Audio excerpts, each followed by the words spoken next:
Many exfoliators like these advertise that they contain microbeads. We found the tiny plastic beads inside could be causing big trouble in the Great Lakes and inside your body.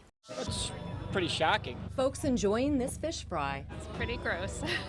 were surprised when we told them. Who knows what's in any of our food?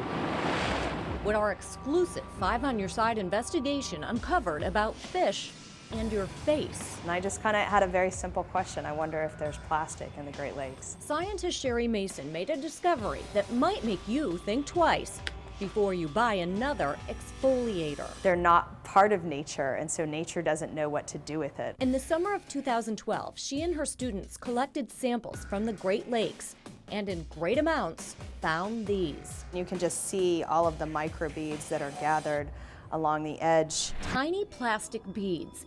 Tests show they appear to be identical to the microbeads found in exfoliating face washes and body scrubs that you can buy at any drugstore.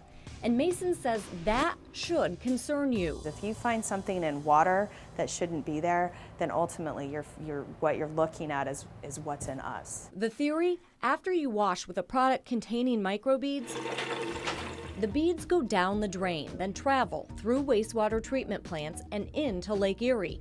There, they attract carcinogenic chemicals like PCBs and PAHs. Fish mistake the beads for food. The chemicals are then released from the beads into the fish's tissues. So if you eat the fish, you ingest the dangerous chemicals. Does that mean you can't eat your Lake Erie perch? No, but you should eat it in moderation. Toxicologist Gerald Maloney says PCBs and PAHs do pose a risk to human health. There is enough data between animal studies and some human studies to suggest that they can put you at increased risk for getting certain types of cancers. Mason is not the only one worried about microbeads. The Ohio Department of Natural Resources showed News Channel 5 investigators how they search for plastic particles.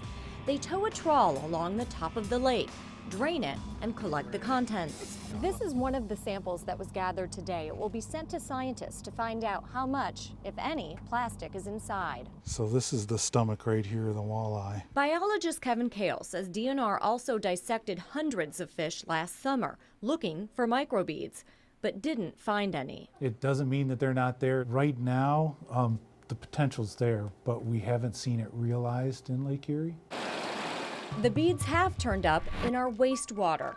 Cleveland State University student Heidi Benson teamed up with Mason to conduct the first ever study of microbeads in Northeast Ohio's wastewater. So we're trying to provide the link as to where those particles are coming from. Each week, she gathers samples from the plant, and each week, she finds microbeads. The easiest ones to spot are the ones that are bright colored. Big companies, including Procter & Gamble, have promised to phase out microbeads. You're eating toxic fish. Ohio Senator Michael Skindle says that's not enough. We need to make sure there's a complete ban of the microbeads. In April, he introduced legislation prohibiting microbeads. So have lawmakers in 4 other states, including New York and California. For me as a scientist to have my work being used in such a way and getting so much attention to create change to better our environment, our world, that's fairly encouraging to me. How do you know if a product you're using contains microbeads? Look at the ingredient list on the back. It will say polyethylene or polypropylene. If you want to learn more about microbeads and how they could affect your health, go to newsnet5.com. On your side, I'm investigator Sarah Buduson.